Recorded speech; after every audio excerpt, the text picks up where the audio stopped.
ఇతన్ని కలిసిన మూమెంట్ ఏదైతే ఉందో అదైతే నా లైఫ్లో ఎప్పటికీ నేను మర్చిపోలేను. హాయ్ హలో నమస్తే, welcome back to my channel Praveen production. First time మన ఛానల్లో ఒక వ్లాగ్తో మీ ముందుకు రాబోతున్నాను. ఇలా ప్రొడక్షన్ ఛానల్ పెట్టి పర్సనల్ వ్లాగ్ చేయడం అంత కరెక్ట్ కాదు. కాకపోతే ఏంటంటే మనం చేసి ఏదైనా లైఫ్ టైం మెమొరీగా ఉండాలంటే ఇట్లాంటి వ్లాగ్ చేసినా తప్పలేదని అనిపించింది.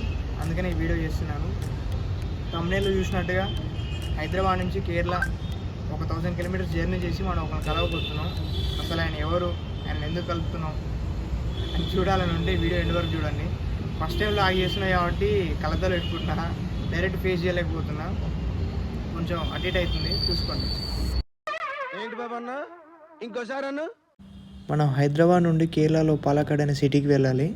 అక్కడ వెళ్ళాలని అంటే నాకు ట్రైన్ టికెట్స్ ఏం కన్ఫర్మ్ అవ్వలేదు. ఎలాగైనా వెళ్ళాలి అని బస్ బుక్ చేసినాం. బస్ వచ్చేసి హైదరాబాద్ టు కోయంబత్తూర్. కోయంబత్తూర్ నుంచి మనం వెళ్ళే పాలక్కాడ్ సిటీకి జస్ట్ 50 km డిస్టెన్స్లో ఉంటుంది. లోకల్ బస్ ఏదైనా ఉంటే డైరెక్ట్ వెళ్ళిపోవచ్చు అని చెప్పి బస్ బుక్ చేసి వెళ్ళిపోయాను. కోయంబత్తూర్ వచ్చేసి కేరళ తమిళనాడు బార్డర్ ఏరియాలో ఉంటుంది. ఇదే మనం కోయంబత్తూర్ వెళ్ళబోయే బస్. కోయంబత్తూర్కి వెళ్ళడానికి మనకు 13 hours జర్నీ ఉన్నది. పర్ పర్సన్కి 2000 ఛార్జ్ చేశారు. చాలా కంఫర్ట్గా ఉంది బస్ అయితే, ఏసీ స్లీపర్. ఈవినింగ్ 5కి అయితే బస్ మనం ఎక్కినాం. నెక్స్ట్ డే ఎర్లీ మార్నింగ్ 8:30కి డ్రాప్ చేశారు. ఇలా ఒక ఫుల్ నైట్ అయితే మన జర్నీ మొత్తం సాగిపోయింది. నెక్స్ట్ డే ఎర్లీ మార్నింగ్ మనం కోయంబత్తూర్లో దిగి అక్కడ నుంచి ఫైనల్గా పాలక్కాడ్కి ఒక బస్ చూసుకొని పాలక్కాడ్ అయితే రీచ్ అయిపోయాను.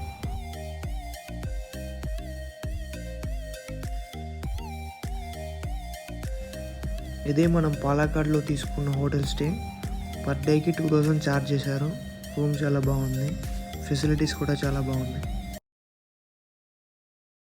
హాయ్ ఫ్రెండ్స్, ఫైనల్లీ మనం అయితే కేరళ నుండి పాలక్కాడ్కి రీచ్ అయిపోయాను. నేను ఈ వీడియో చేయడానికి ఎగ్జాక్ట్గా 3 రీజన్లు ఉన్నాయి. ఫస్ట్ ఆఫ్ ఆల్ వచ్చి కేరళలోనే మన డివిన్ ప్రభాకర్ అని చెప్పి వ్యక్తి నేను కలవడానికి వచ్చినది. ఫస్ట్ థింగ్, నేను హెయిర్ స్టార్టింగ్ నుంచి నేను ఒకటి చూసి ఇన్స్పైర్ అడ్మైర్ అయ్యి ఇట్లా పెంచుకోవాలని చెప్పి అనుకునేది ఎవరంటే డివిన్ ప్రభాకర్ అని చూసి టిక్ టాక్ ఉన్నప్పటి నుంచి అతను ఫాలో చేసిన. నేను ఎప్పుడైనా ఫిక్స్ అయింది ఏంటంటే ఫైనల్గా నేను హెయిర్ కట్ చేయించుకోవాలనే టైం వచ్చినప్పుడు ఆయన కలిసిన తర్వాత హెయిర్ కట్ చేయించుకోవాలని చెప్పి 2 రోజులు ఆగిన. ఇప్పుడు నేను హెయిర్ కట్ చేయించుకోవాలనుకుంటున్నాను. నెక్స్ట్ దానికి నేను వితౌట్ హెయిర్ తోటే ఉంటాను. అట్లా అని చెప్పి ఆయన కలవడానికి అని చెప్పి నేను ఇంత దూరం వచ్చేసిన. సెకండ్ రీజన్ వచ్చేసి అందరు సాంగ్స్ లైట్గా వస్తున్నాయి అంటారు కదా, దానికి ఆన్సర్ ఏంటంటే ఫస్ట్ మనం చేసే సాంగ్ ట్రెండింగ్లో ఉండాలి. ట్రెండింగ్లో ఉన్న సాంగ్ మన కాన్సెప్ట్కి మ్యాచ్ అయి ఉండాలి. ఈ 2 నేను బాగా చూసుకుంటాను అనమాట. ఈ 2 సెట్ అయితేనే నేను ఏదైనా సాంగ్ చేస్తా. ఎట్లా పడితే అట్లా చేయాలి, ఏదో ఒకటి చేసే చూస్తారని అయితే చేయను. అందుకని చెప్పి ఈ సాంగ్స్ లేట్ అవుతున్నాయి. ద మెయిన్ రీజన్ వచ్చేసి ఏంటంటే మనం మినిమం ట్రెండింగ్లో ఉన్న సాంగ్కి మన దగ్గర ఉన్న కాన్సెప్ట్కి 2 మ్యాచ్ అవుతున్నాయి. ఆ సాంగ్ బాగుంది, అందరు చూస్తారనుకుంటున్నాయి సాంగ్ చేస్తా. ఏది పడితే అది చేయాలని లేదు, మంచి సాంగ్సే చేస్తా కాబట్టి కొంచెం టైం తీసుకుంటున్నా. థర్డ్ రీజన్, ఈ సాంగ్స్ చేస్తే ఏం వస్తుంది, ప్రీ వెడ్డింగ్ షూట్లు కూడా ఉన్నాయి, నీ సాంగ్ కన్నా ఇంకా మంచిగా తీస్తున్నారు కదా అని అడుగుతున్నారు. దానికి ఆన్సర్ వచ్చేసి ఏంటంటే మనం స్టార్టింగ్ స్టేజ్లో ఉన్నాం. First of all direct short films అట్లాంటివి అయితే మనం తీయలేం కదా. ఏదైనా స్టార్టింగ్ స్టేజ్లో ఉన్న టైంలో ఈ సాంగ్స్ స్టార్ట్ అయ్యి కొంచెం మన గ్రోత్ వచ్చింది, సపోర్ట్ ఉన్న టైంలో కొంచెం మన ఎక్స్పీరియన్స్ వచ్చిన తర్వాతకి తీయడానికి ట్రై చేస్తాం. డైరెక్ట్ అయితే ఫిలిమ్స్ అయితే తీయలేం కదా, షార్ట్ ఫిలిమ్స్ అయితే తీయలేం కదా. అందుకనే ప్రీ వెడ్డింగ్ షూట్లు అని అన్నా కానీ వీటితో స్టార్ట్ చేయడమే కరెక్ట్. అందుకని వీటితోనే స్టార్ట్ చేసినాం. నేను ఈ ఛానల్ స్టార్ట్ చేసింది షార్ట్ ఫిల్మ్స్ చేయాలని చెప్పి. తొందరలో మంచి షార్ట్ ఫిల్మ్స్ చేద్దాం. అయన్నొద్దు, పాయింట్కి రా. ఫైనల్లీ నా inspiration of my hair Divin Prabhakaran అన్నని కలవడానికి అని చెప్పి వెళ్తున్నా. హైదరాబాద్ నుంచి వెళ్ళిన టైంలో నాకు అసలు ఆయన అడ్రస్ కానీ ఆయన ఎక్కడ ఉంటాడు ఏం చేస్తాడని చెప్పి ఏం తెలియదు. జస్ట్ రెగ్యులర్గా ఒక జిమ్కి వెళ్ళి ఇన్స్టాలో స్టోరీ పెడుతుండే. దాన్ని చూసి ఎట్లున్నా ఈ జిమ్ దగ్గరికి పోతే ఆయన కలవచ్చు అని చెప్పి ఇక్కడి నుంచి బయలుదేరిన. ఆ జిమ్ అడ్రస్కి తెలుసుకోవడానికి కూడా ఒక ఫుల్ డే ట్రై చేసి లాస్ట్కి జిమ్ అడ్రస్ తెలుసుకున్నా. ఆ జిమ్ దగ్గరికి వెళ్ళి చాలా టైం స్పెండ్ చేసిన, వస్తలేడు, ఎట్లా కలుసుడా అని చెప్పి చాలాసేపు వెయిట్ చేసిన. సరే ఎవరైనా కనుక్కుందామని ట్రై చేసి ఒకరిని అడిగినా, ఇట్లా డివిన్ ప్రభాకర్ అని తెలుసా బ్రదర్ అని చెప్పి అని అడిగితే, నాకు తెలుసు, నా ఫ్రెండే, రెగ్యులర్గా నేను ఆయన కలిసి జిమ్ చేస్తామని చెప్పి నేను కాల్ చేస్తాను అని చెప్పి కాల్ చేసి ఇట్లా నేను కలవడానికి అని చెప్పి హైదరాబాద్ నుంచి వచ్చాడు, సేమ్ నీలాగానే హెయిర్ స్టైల్ పెంచుకున్నాడు, ఇట్లా నీ ఫ్యాన్ అంట అని చెప్పిండు. చెప్పగానే అవునా, సరే నేను సిటీలోనే ఉన్నా, పాలక్కాడ్లో ఉన్నా, నా నెంబర్ ఇచ్చి పంపి నేను ఇక్కడ మీట్ అవుతా అని చెప్పిండు. ఒక సింపుల్ ఒక 2 మినిట్స్ చెప్తే అసలుకి ఆ 2 మినిట్స్ మైండ్ బ్లాక్ అయిపోయింది అసలుకి.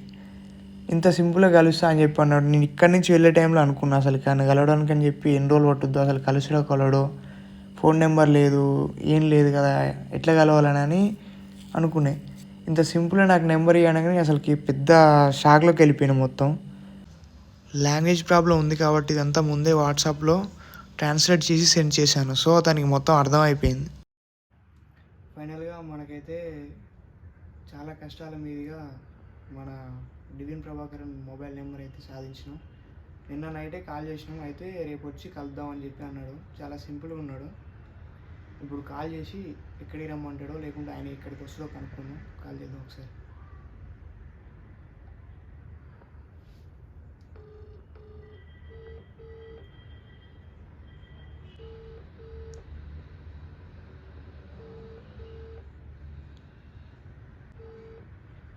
Hello brother.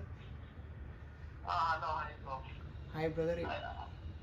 You're in Palakkad, right? I'm in Palakkad. Yes, I will come within 3-4 hours, okay? You just wait, please send me that, we can shoot video, we can eat lunch, okay? Okay brother. When 2 o'clock or 3 o'clock? Within 3 o'clock, I will come. Okay brother.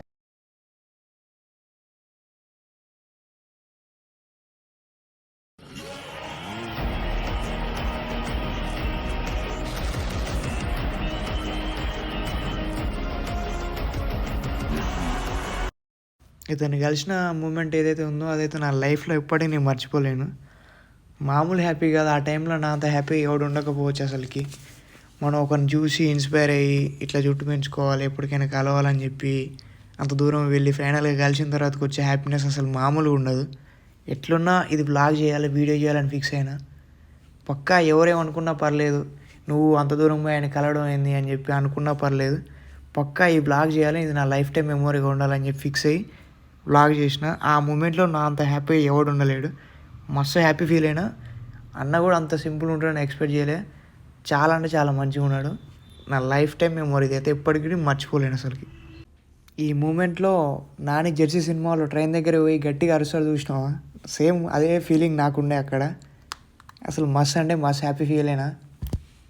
Wait చేసి లాస్ట్కి ఏదైనా achieve చేస్తే దాంట్లో వచ్చే feel వేరే తిరిగి ఉంటుంది. నాకు ఆ విషయంలో అంతే జరిగింది. చాలా రోజుల నుంచి ట్రై చేసిన వెళ్ళడానికి, చాలాసార్లు అనుకున్నా కానీ ఎప్పుడు కుదరలే. ఫైనల్గా ఫిక్స్ అయితే ఒక్కసారి ఎప్పటికైనా జరగక తప్పదు కాబట్టి అది ఇప్పుడు జరిగిపోయింది అంతే. Okay, do you like biryani? Okay. Yes, but how this taste and I know we can try it. Yes. ഇതെവിടെ ഭക്ഷണം കഴിക്കാം? ബിരിയാണി അവിടെ പോയി റഷ് ആയിരിക്കും. അല്ല നല്ല റഷ് ഇല്ലാത്ത സ്ഥലം. I don't have a black shirt, so that's why I no black food. Only just I want it video, but black is that's why I'm black out. You are black. I can black some video. Okay. Nice. How many years growing your hair? From 3 years completed. January to 3 years Okay. completed. I cut before, like I have some problem with my health issues. That's why. I can also continue the Tips. but totally now I'm prepared to cut my hair. Also I'm coming to meet you. So shall we take video? నేను ఎప్పటి నుంచో అనుకుంటుండే అన్నతో ఎప్పటికైనా ఒక reel తీయాలని చెప్పి. ఫైనల్గా time వచ్చేసింది.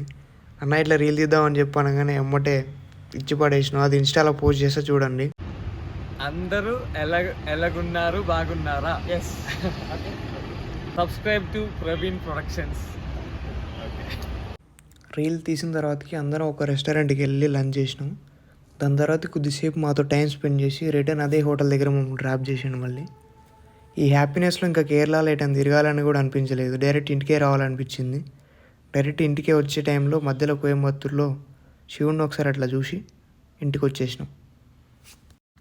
ఈ వీడియో మీకు నచ్చుదో నచ్చదో తెలీదు. నాకైతే లైఫ్ టైం మెమొరీగా ఉంటుందని యూట్యూబ్లో అప్లోడ్ చేస్తున్నాను. నచ్చితే లైక్ చేయండి.